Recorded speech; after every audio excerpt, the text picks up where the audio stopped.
wall rebuilt, names and numbers.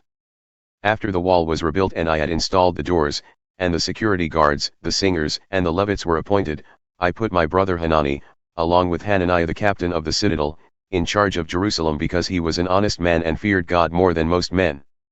I gave them this order: don't open the gates of Jerusalem until the sun is up. And shut and bar the gates while the guards are still on duty. Appoint the guards from the citizens of Jerusalem and assign them to posts in front of their own homes. The city was large and spacious with only a few people in it and the houses not yet rebuilt. God put it in my heart to gather the nobles, the officials, and the people in general to be registered. I found a genealogical record of those who were in the first return from exile. This is the record I found: these are the people of the province who returned from the captivity of the exile, the ones Nebuchadnezzar king of Babylon had carried off captive. They came back to Jerusalem and Judah, each going to his own town. They came back in the company of Zerubbabel, Jeshua, Nehemiah, Azariah, Raamiah, Nahamani, Mordecai, Bilshan, Mispereth, Bigvai, Nehum, and Bana. The numbers of the men of the people of Israel by families of origin: Parash, 2,172; Shephisha, 372; Era, 652; Pahath-Moab, sons of Jeshua and Joab, 2,818; Elam, 1,254; Zato, 845; Zakkai, 760; Binwi, 648; Babai, 628; Asjad, 2,322; Adonikam, 667; Bigvai, 2,067; Adin, 655; Ader, sons of Hezekiah, 98; Hashem, 328; Bezai, 324; Haraph, 112; Gibeon, 95. Israelites identified by place of origin: Bethlehem and Netophah, 188; Anathoth, 128; Beth Azmaveth, 42; Kiriath Jearim, Kephirah and Beeroth, 743; Ramah and Geba, 621; Michmash, 122; Bethel and Ai, 123; Nebo, the other one, 52; Elam, the other one, 1,254; Haram, 320; Jericho, 345; Lod, Hadid, and Ono, 721; Senat, 3,930. Priestly families: Jedaiah, sons of Jeshua, 973; Immer, 1,052; Pashhur, 1,247; Haram, 1,017. Levitical families: Jeshua, sons of Kadmiel and of Hodaviah, 74. Singers: Asaph's family line, 148. Security guard families: Shallum, Ader, Talman, Akub, Hadida, and Shobai, 138. Families of support staff: Zihah, Hashupha, Tabaoth, Kuros, Sia, Padon, Lebana, Hagaba, Shalma, Hanan, Gidel, Gahar, Reaiah, Rezin, Nekada, Gazam, Ua, Pasi, Bisay, Munim, Nephusim, Bakbuk, Hakupha, Harhur, Bozluth, Mehida, Harsha, Barkos, Sisera, Timah, Nezia, and Hatipha. Families of Solomon's servants: Sotai, Sephareth, Perida, Jalah, Darkon, Gidel, Shephisha, Hattil, Pokereth-Hazzebaim, and Ammon. The temple support staff and Solomon's servants added up to 392. These are those who came from Tel Melah, Tel Harsha, Kirub, Adon, and Immer.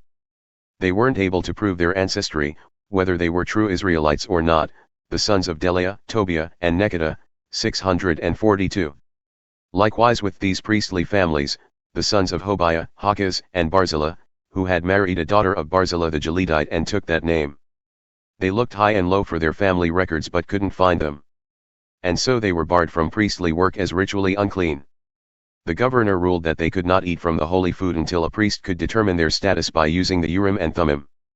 The total count for the congregation was 42,360.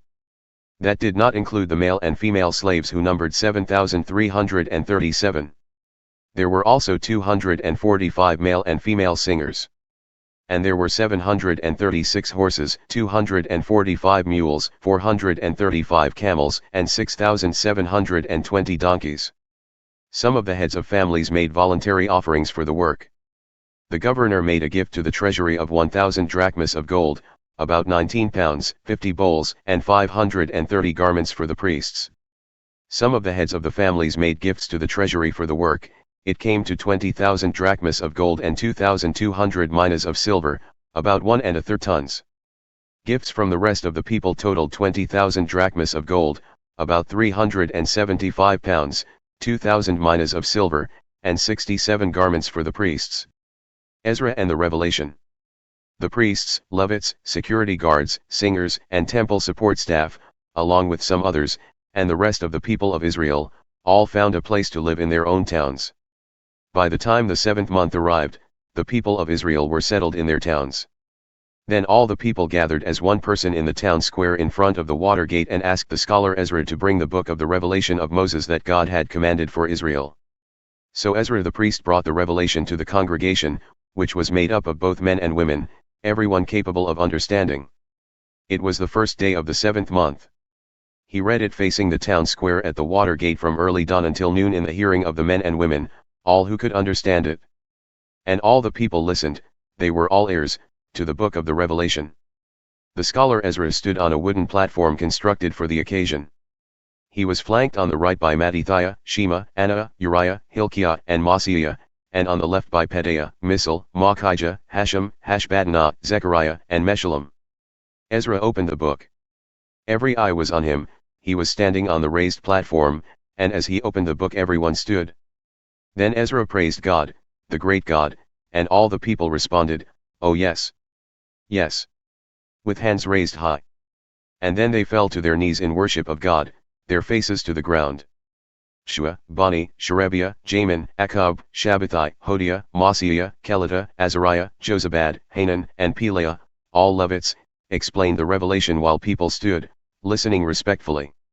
They translated the book of the revelation of God so the people could understand it and then explained the reading. Nehemiah the governor, along with Ezra the priest and scholar and the Levites who were teaching the people, said to all the people, "This day is holy to God, your God. Don't weep and carry on." They said this because all the people were weeping as they heard the words of the revelation. He continued, "Go home and prepare a feast, holiday food and drink, and share it with those who don't have anything. This day is holy to God. Don't feel bad. The joy of God is your strength." The Levites calmed the people, "Quiet now. This is a holy day.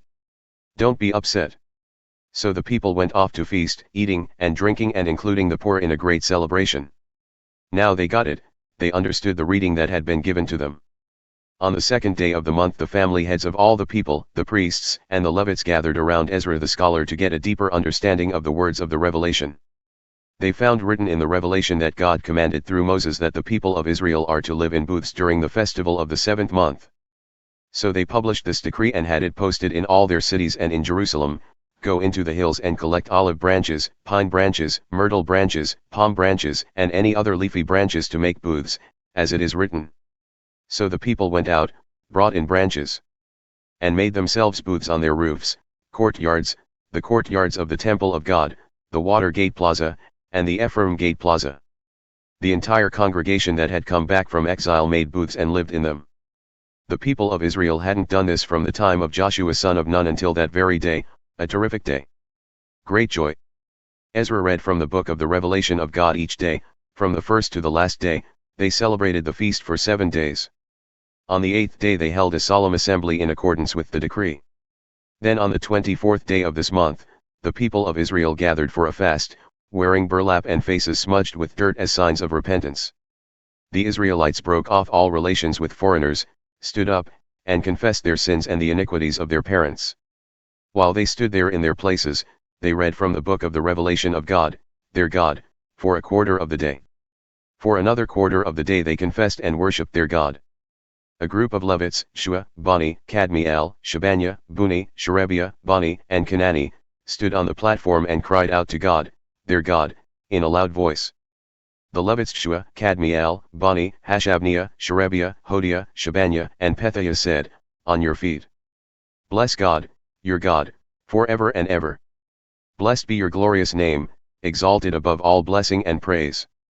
You're the one, God, you alone, you made the heavens of heavens, and all angels, the earth and everything on it, the seas and everything in them, you keep them all alive, heaven's angels worship you. You're the one, God, the God who chose Abram and brought him from Ur of the Chaldees and changed his name to Abraham. You found his heart to be steady and true to you and signed a covenant with him, a covenant to give him the land of the Canaanites, the Hittites, and the Amorites, the Perizzites, Jebusites, and Girgashites, to give it to his descendants. And you kept your word because you are righteous. You saw the anguish of our parents in Egypt. You heard their cries at the Red Sea, you amazed Pharaoh, his servants, and the people of his land with wonders and miracle signs.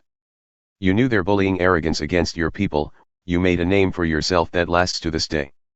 You split the sea before them, they crossed through and never got their feet wet, you pitched their pursuers into the deep, they sank like a rock in the storm-tossed sea. By day you led them with a pillar of cloud, and by night with a pillar of fire to show them the way they were to travel.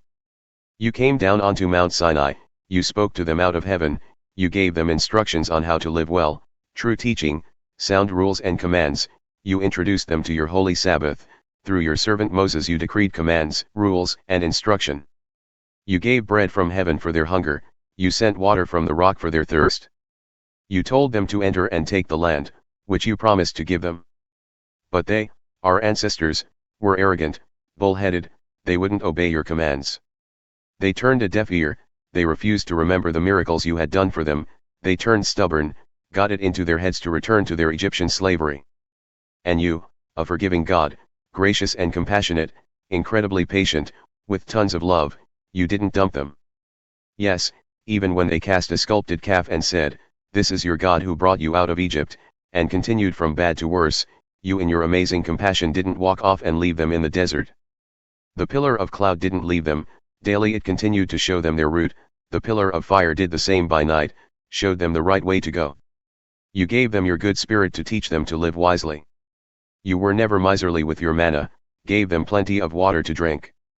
You supported them 40 years in that desert, they had everything they needed, their clothes didn't wear out and their feet never blistered. You gave them kingdoms and peoples, establishing generous boundaries. They took over the country of Sihon king of Heshbon and the country of Og king of Bashan. You multiplied children for them, rivaling the stars in the night skies, and you brought them into the land that you promised their ancestors they would get and own. Well, they entered all right, they took it and settled in. The Canaanites who lived there you brought to their knees before them. You turned over their land, kings, and peoples to do with as they pleased. They took strong cities and fertile fields, they took over well-furnished houses, cisterns, vineyards, olive groves, and lush, extensive orchards. And they ate, grew fat on the fat of the land, they reveled in your bountiful goodness. But then they mutinied, rebelled against you, threw out your laws and killed your prophets, the very prophets who tried to get them back on your side, and then things went from bad to worse. You turned them over to their enemies, who made life rough for them. But when they called out for help in their troubles you listened from heaven, and in keeping with your bottomless compassion you gave them saviors who saved them from the cruel abuse of their enemies. But as soon as they had it easy again they were right back at it, more evil. So you turned away and left them again to their fate, to the enemies who came right back. They cried out to you again, in your great compassion you heard and helped them again. This went on over and over and over. You warned them to return to your revelation, they responded with haughty arrogance, they brushed off your commands, spurned your rules, the very words by which men and women live. They set their jaws in defiance, they turned their backs on you and didn't listen. You put up with them year after year and warned them by your spirit through your prophets, but when they refused to listen you abandoned them to foreigners. Still, because of your great compassion, you didn't make a total end to them. You didn't walk out and leave them for good, yes, you are a God of grace and compassion.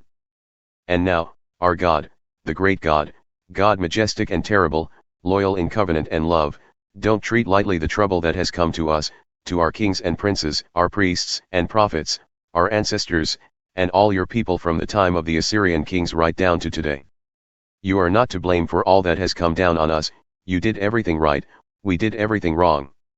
None of our kings, princes, priests, or ancestors followed your revelation, they ignored your commands, dismissed the warnings you gave them. Even when they had their own kingdom and were enjoying your generous goodness, living in that spacious and fertile land that you spread out before them, they didn't serve you or turn their backs on the practice of evil. And here we are, slaves again today, and here's the land you gave our ancestors so they could eat well and enjoy a good life, and now look at us, no better than slaves on this land. Its wonderful crops go to the kings you put over us because of our sins. They act like they own our bodies and do whatever they like with our cattle. We're in deep trouble. Because of all this we are drawing up a binding pledge, a sealed document signed by our princes, our Levites, and our priests.